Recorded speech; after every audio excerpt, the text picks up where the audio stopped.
जतमध्ये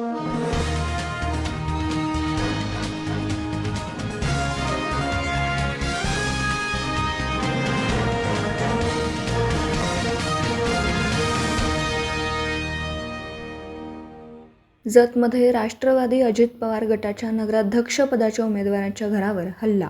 नगराध्यक्षपदाचे उमेदवार सुरेश शिंदे यांच्या घरावर आणि गाडीवर करण्यात आली दगडफेक. दगडफेकीमध्ये सुरेश शिंदेंच्या घराचं आणि गाडीचं मोठं नुकसान. पहाटेच्या सुमारास अज्ञातांकडून करण्यात आली दगडफेक.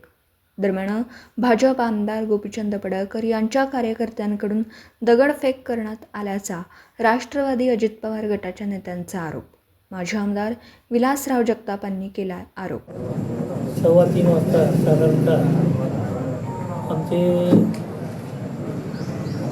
राष्ट्रवादी काँग्रेस पार्टीचे उमेदवार, त्याचप्रमाणे आम्हाला पाठिंबा दिलेले उद्धव बाळासाहेब ठाकरे शिवसेनेचे आणि बसपा या तिन्ही पक्षाचे संयुक्त उमेदवार नगराध्यक्षपदाचे सुरेशराव शिंदे सरकार यांच्या घरावरती दगडफेक झालेली आहे.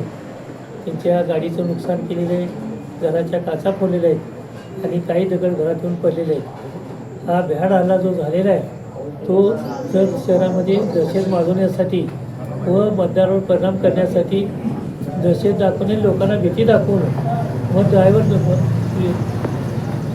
करण्यासाठी हा हल्ला करण्यात आलेला आहे.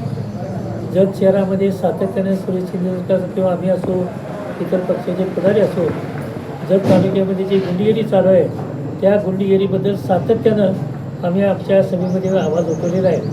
काही गुंड लोक त्या भारतीय जनता पार्टीचे गुंड लोक बाहेरून तालुक्यातून आलेले आहेत आणि असे लोक इथं येऊन मुक्काम करून राहतात आणि गावामध्ये दहशत निर्माण करतात. अशा लोकांनीच हा भ्याड हल्ला केलेला आहे. त्याला त्या पक्षाची फूस असल्याशिवाय असं कदापि शक्य नाही. भारतीय जनता पार्टीचे जे आमदार आहेत त्या आमदाराची जी भाषा आहे सातत्यानं गुंडगिरीची भाषा आहे. गुंडगिरीशिवाय त्यांना काही समजत नाही. विकासाचं खोटं विजन दाखवायचं, लोकांना फसवण्याचं काम हे भारतीय जनता पार्टीचे सध्याचे विद्यमान आमदार गोपीचंद पडळकर करीत आहेत. त्यामुळे लोकांना कायमस्वरूपी खोटी आश्वासन देणं आणि ते खोटी आश्वासनाचा आम्ही लोकांनी पर्दाफाश केल्यामुळं, हे वास्तवात येत नाही हे लोकांना पटवून दिल्यामुळं त्यांनी जे पोचलेले गुंड आहेत त्यांनी हा भ्याड हल्ला केलेला आहे. लोकांमध्ये दहशत निर्माण व्हावी आणि चांगल्या लोकांना मतदान करू नये हा त्यामागचा कुटील डाव आहे. इलेक्शनला एकच दिवस राहिलेला असल्यामुळं लोकांनी भयभीत व्हावं आणि भारतीय जनता पार्टीच्या लोकांना मदत करावी, मतदान करावं अशा प्रकारचा त्यांचा दृष्टी हेतू आहे.